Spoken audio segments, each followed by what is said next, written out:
Okay, imagine it's 2017. The price of Bitcoin's around $900 a coin.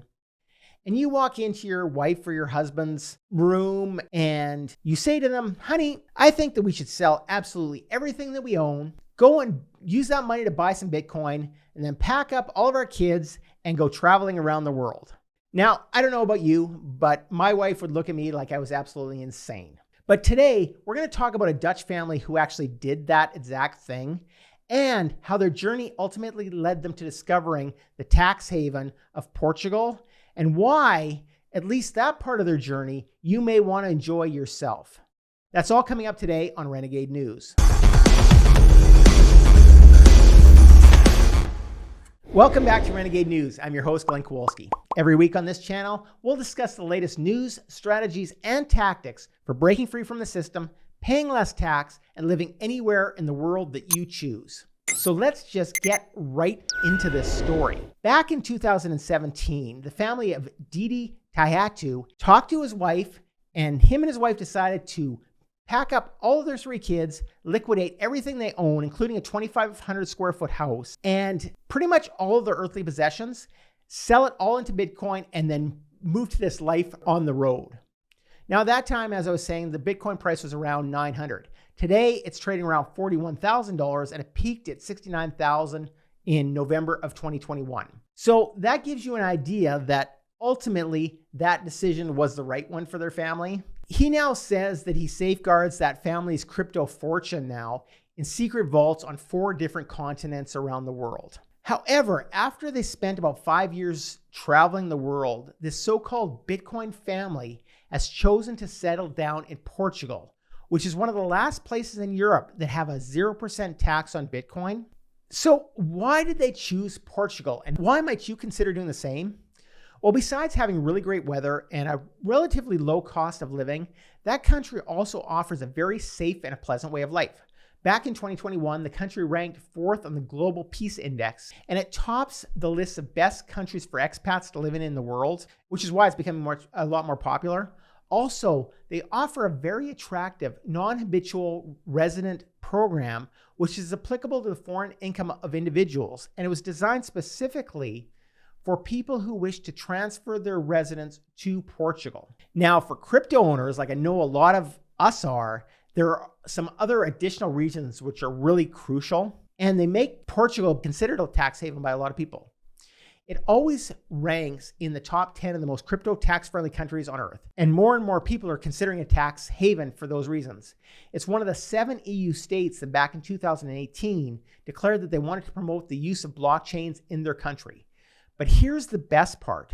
In Portugal, buying or selling of cryptocurrencies is not subject to any capital gains taxes or value-added taxes, the VAT. So cryptocurrencies are not considered money, and they don't have any type of legal tender in Portugal. However, they can be exchanged with a profit for fiat currencies like euros, dollars, or others at exchanges, and the price is determined by the said demand for that cryptocurrency. That's what we love about it. It's driven by the market. Now, if you've heard of cryptocurrency, but you're unsure of the details or how to get started, but you're really ready to learn because you know that this is the future of money, but you don't know where to start, check out the link in the first pinned comment. If you do that, you're going to get walked through getting, buying, selling, and using Bitcoin and other cryptocurrencies. Even if you have no technical skills, you don't have any investing experience, or you don't have any economic knowledge, you do know at this point that cryptocurrency is going crazy in the world. So you probably want to learn about it. And if you don't know how, that's the link to do it. But anyway, getting back to Portugal, back in 2016, the Portuguese Tax and Customs Authority, the PTA, clarified that buying or selling cryptocurrency in Portugal would not be considered a taxable event. So that means that it's not subject to any tax. According to the PTA, they consider that the capital gains that are resulting from the sale of cryptocurrencies are not going to be taxable, whether that's crypto to fiat or crypto to crypto. They're also not taxed in the personal income tax code within the scope of category E, which is dividend and interest income, and they're not subject to being taxed under category G, which is the capital gain. In addition, the PTA considers that the profits that come from the sale of those cryptocurrencies are only going to be taxed at the personal level if they're regular and it ends up being a professional or an entrepreneurial activity of the taxpayer.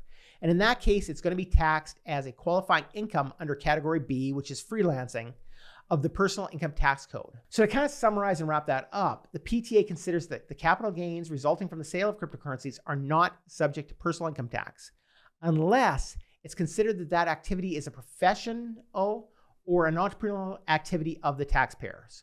So that means that cryptocurrencies in Portugal are only taxable if you do it as a professional trading activity. So it's your job, it's your business, in which case you need to open up that activity as a trader and pay the taxes according to your profit. Otherwise, they're considered non-taxable in Portugal due to the fact that they're unable to fit into any other category. So you might be wondering, what are those criteria? Like, what makes you a professional? And unfortunately, like so many things in the tax code of so many countries, it can vary as to whether something is going to be considered a professional or a non-professional type of transaction. And it's really not that clearly defined in the Portuguese law. And so it depends on the PTA analysis on a case-to-case basis. But some of the criteria that they're going to look into is to how regular that activity is.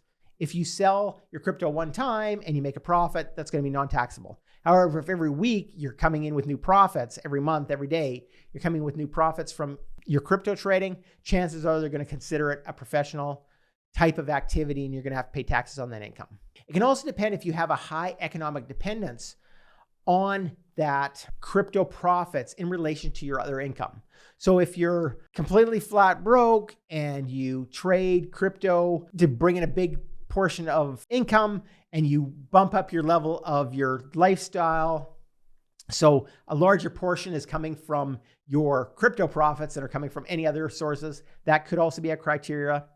And they can also look at the physical space of the activities or the employees that you have helping you trade or make those profits. So if you have an office making those profits, that could be a good case could be made against you that this is a professional activity, obviously. Even a space in your home, if it's dedicated to that trading activity, they could consider it to be a professional trade. Now, the fact that you have one of those factors, any one of those factors, is not going to mean that you're automatically a professional trader. And it will be analyzed on a case-by-case basis. But by knowing those criteria, you should be able to make a fairly logical argument as to whether you're a professional trader or not. So what about in the future? What's the next steps? Well, as far as we know right now, there isn't any indication that there's going to be a legislative process underway to introduce any type of taxation in the future. And there really isn't any public discussion right now on that matter, so it feels like it's far out. Now, obviously, that doesn't mean the Portuguese government is not going to introduce some new law someday to tax those cryptocurrencies. But as they do that, they're going to have to clarify more whether they are or are not subject to tax. And right now that isn't happening. Now, in the future, if the Portuguese government approves a law that taxes the cryptocurrencies, then the specifics of how that's going to affect the taxpayer is going to depend on how the law is designed. But it's important to understand that even in those cases, there are going to be ways to minimize that exposure before the situation happens, just the same as there are in taxes in any other type of regard. The first thing you want to do is keep a record of all your crypto transactions. Start doing that now. Even if you don't end up paying any taxes related to that crypto income in Portugal, it's still advisable that you keep a personal record of all your crypto-related taxation or all your crypto-related transactions, just like you would any type of other transaction that gives you a profit. You want to be able to prove that when you actually sold a digital asset, that at that time, there was no tax due on the transaction in case at some point in the future, there would have been tax on that transaction. So to kind of clarify that a little bit, if today you sell your cryptocurrency at say $1,000 profit, today it's untaxable. But if 5 years down the road, that would have been a taxable transaction. If they think you may have made that transaction at that time, they could tax you on it. So by having a record that you actually sold the crypto back when it was still legal and there was no taxation on it, you are protected. In addition, you need to be aware that the anti-money laundering rules have been more strict in the last few years. And it's expected that the regulation related to crypto transactions is going to increase throughout the EU. So you may be requested by your financial institute, the institution you use, your typical bank, when you deposit any profits funds, you may be asked the origin of those funds for AML purposes. And you want to be able to have that record of the transaction to be able to prove it. I went through a similar situation with my bank, not going to get into the details, but trust me, you want to have all the records in case the bank later on decides that there may be a reason they want to question how a deposit was made. Now, like this man from the Dutch, the crypto billionaire Didi Taihuttu says, Bitcoin is a very beautiful Bitcoin heaven, and it is. But knowing where to live with your Bitcoin is only one of the important strategies that you need to implement as a state all around the world starts attempts to steal more of your freedom, and they continue to print away more and more of your wealth by printing more dollars and causing inflation. So don't forget to click the subscribe and the notification buttons so you always stay up to date on the latest news and strategies for finding more freedom, liberty, and independence in the sun-free world. And don't forget to check out the video you see on the screen right now for more information on the best places to live and move, to set up businesses, and good internationalization advice. Also Bitcoin and cryptocurrency and much more. I'm Glenn Kowalski from Renegade News, and I'll see you over there.